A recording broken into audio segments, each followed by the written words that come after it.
Hey, this is Sarah Fisher with Chicago Integrative Movement Specialists. This month in Mindful Bodies in Motion, our focus is on reducing ribcage rigidity with the goal of increasing our rotation.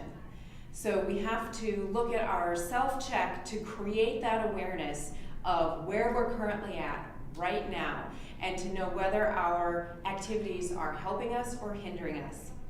Those summer sports are just around the corner. Not even summer sports, but just summer activities in general, like our golfing, biking, tennis, increased walking with the nicer weather outside, gardening. So we want to find out if those activities, again, are helping or hindering you. And one of those self-checks that we're going to look at today is going to be rotation. So you can do this in standing. You can do this in seated. I'll be showing it to you in standing. And I want you to practice this before you do your activity and then again after you do your activity, because this will help to create, again, this internal awareness for you of whether that activity is tightening you down and causing you to brace up and hold up that rib cage instead of letting it be nice and free so that you can have that freedom of motion, increased range of motion. All right? So that rotation that we're going to look at starts by crossing the arms at the shoulders.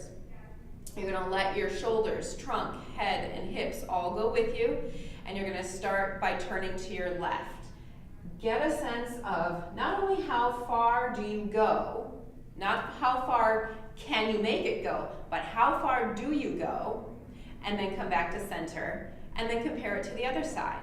Turning to your right, how far do you go before you feel that stop or a grip or restriction? It depends on the person how you might describe it. You're going to do that total of 3 times. So let's do that twice more. Turn over your right and then back to center. Turn over your left. Again, getting a sense of which side has more restriction, which side has greater or freer range of motion, and where does it stop.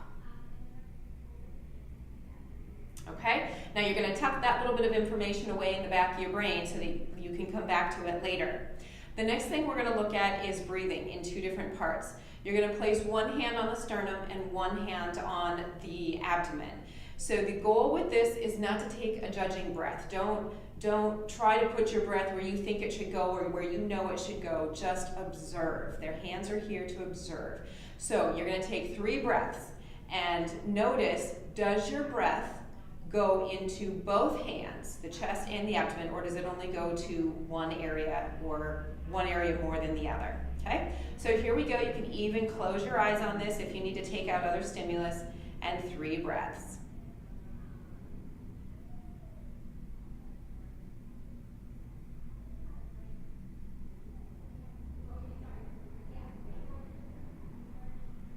Get a sense of, are they rapid, shallow breaths?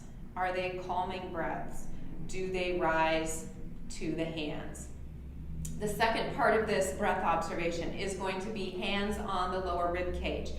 You're going to look to see, does your breath go into your sides, but also around into your back?